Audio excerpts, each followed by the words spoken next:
Unboxing muna tayo ngayon for today's video. At ito nga ang aking ipapakita ay in-order ko sa Orange app.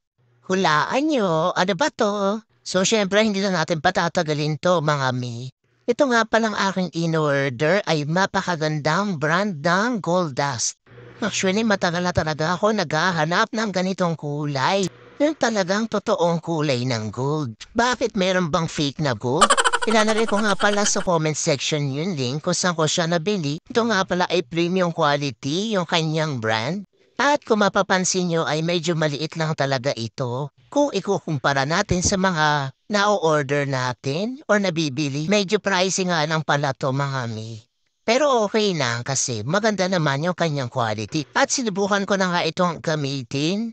Hinihalo ko siya sa konting vodka. Actually, natuwa talaga ako dito sa Gold Dust na to kasi napakaganda ng kanyang kulay, hindi rin siya madilaw, at napakaganda talaga ng kanyang quality. Bagay na bagay yung pangalan niya na premium quality. Thank you talaga sa nag-share nito. At syempre, isi-share ko din to sa inyo. In-apply ko nga rin pala to sa cake. Yung mga nakaraang rinse ko sa motorcycle. Yung pinakagilid dyan ay pininturahan ko ng Gold Dust na may halong vodka. At itong mermaid cake naman, wala siyang halong vodka pero napakaganda at makinang yung kanyang pagkaka-cold. Yung paggawa ng toppers, gagawan ko rin siya ng video. Medyo busy pa kasi tayo. Naantok na nga sa pagpa-voice over na ito. So hanggang dito na lang mga mi. Thank you so much for watching.